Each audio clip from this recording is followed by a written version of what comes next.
I would like to suggest 5 major stages that will be relevant to our study of the Bible. 1. Early settlement. 2. United monarchy. 3. Divided monarchy. 4. Babylonian exile. And 5. Restoration Persian period. You will note that in this analysis, I will begin with the period of Israel's early settlement of the land. From a strictly historical perspective, we truly have no hard evidence for the ancestors, Moses, the Exodus and wilderness wandering, etc. This is not to say that these events did not occur. It is to say that there is no historical or archaeological record of these events outside the Bible that would allow us to establish a chronology.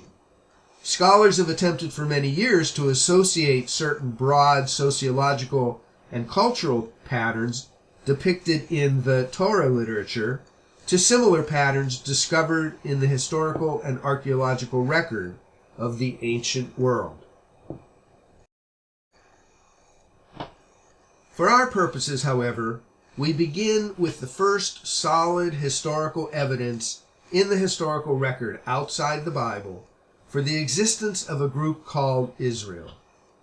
In 1896, a British archaeologist, Flinders Petrie, discovered in the ancient Egyptian capital of Thebes a black granite pillar known as a stela with an inscription, a kind of victory hymn composed on behalf of Pharaoh Merneptah, celebrating his successful military campaign in Palestine.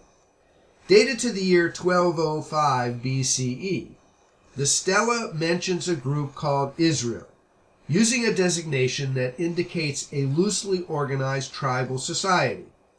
This reference has encouraged scholars to date the settlement of the Israelite tribes in the land of Israel to around this time. This early settlement period, which would roughly correspond to the period of the judges in the Bible, lasts until the advent of the United Monarchy circa 1025 BCE. The United Monarchy lasted throughout the reigns of Saul, David, and Solomon until the beginning of the reign of Rehoboam, the son of Solomon, in 928 BCE.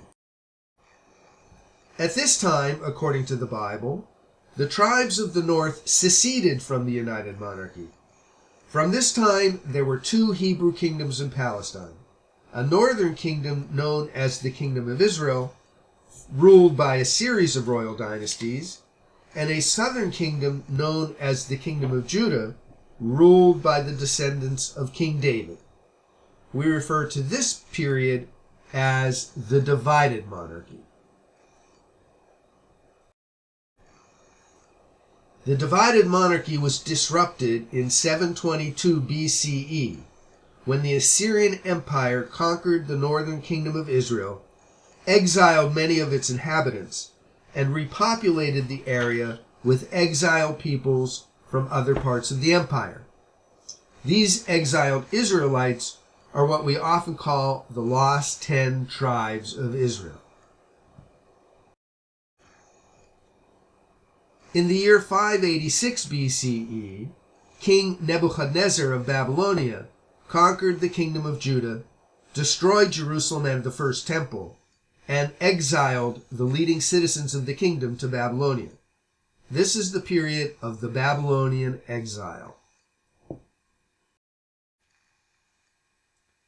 The exile lasted 50 years until, in 536 BCE, the Persian king Cyrus, who had conquered Babylonia, issued a decree encouraging exiles to return to and rebuild their native lands. A certain number of exiles from the kingdom of Judah, though not all, returned to the territory of the former kingdom of Judah, which became the Persian province of Judea, hence the Restoration Persian period. In order to put all of these events into a geographic framework, we have to look at the larger biblical world.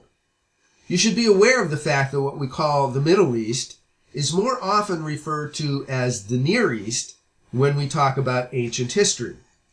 This may simply be due to the different vocabulary of the two separate disciplines, modern Middle East studies as opposed to ancient Near Eastern studies. However, the two terms, Middle East and Near East, refer to the same geographic region, Western Asia and the Eastern Mediterranean. We see many places that have become familiar to us in recent years. The Persian Gulf in the south, with Saudi Arabia and the Emirates on the west coast, and Iran on the east coast. Iraq west of Iran, and Syria west of Iraq and along the east coast of the Mediterranean. Turkey to its north, Egypt along the southern coast of the Mediterranean, west of the Red Sea. You can spot the Nile River and the delta as it empties into the Mediterranean. Of course, Greece and Italy are along the northern coast of the Mediterranean. You'll notice that from this satellite map, there appears a fertile area along the eastern shore of the Mediterranean, and extending along southern Turkey, and then down through western Iran and eastern Africa and eastern Iraq. We refer to this as the Fertile Crescent. In between is largely desert, except along the river valleys. Speaking of river valleys, one of the most well-known geographic regions of the ancient world is Mesopotamia. The word Mesopotamia means between the rivers, and it refers to the area between the Tigris and Euphrates rivers.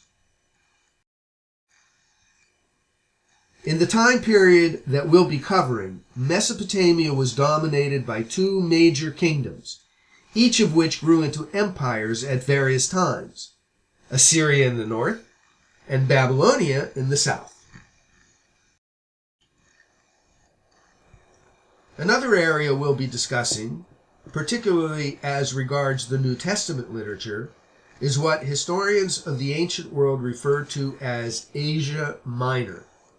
Basically, we're talking about modern Turkey, but you can see that it is sort of an addition to the continent of Asia, so it's often referred to as Asia Minor. Finally, biblical events are centered around the eastern coast of the Mediterranean, Syria-Palestine, sometimes referred to as the Levant, literally the rising, or the place of the rising sun, as seen from the west.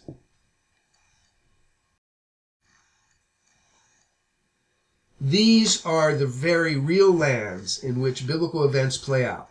Palestine, the land of Israel. The ancient Israelites referred to this territory prior to their settlement as Canaan. I will be highlighting 9 major regions. 1, the coastal plain. 2, the Shephelah. 3, the Central Highlands. 4, the Jezreel Valley. 5, Galilee. 6, the Jordan River Rift Valley. 7, the Dead Sea. 8, Transjordan. And 9, the Negev Desert. We'll begin with the coastal plain, which is somewhat wider in the south and gradually narrows until it is totally interrupted by the Carmel mountain range as it meets the Mediterranean Sea at the modern city of Haifa.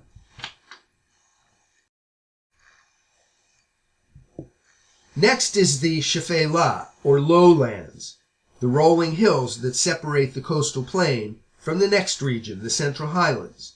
The Shephelah becomes a major area of conflict between Israelites and Philistines. The Central Highland region forms the core of early Israelite settlement. To the east is largely arid desert, as the land descends into the so-called Rift Valley, where the Jordan River flows. At the northern end of the Central Highlands is the Jezreel Valley, that runs from Haifa in the northwest to Beit Shan in the southeast. The Jezreel Valley separates the mountains of the Central Highlands from the mountainous region of Galilee, which includes the well-known landmark, the Sea of Galilee, known in Hebrew as Kinneret, or the harp-shaped lake. The Jordan River has its source north of Kinneret and flows through what is known as the Rift Valley, which actually extends from southern Turkey to East Africa.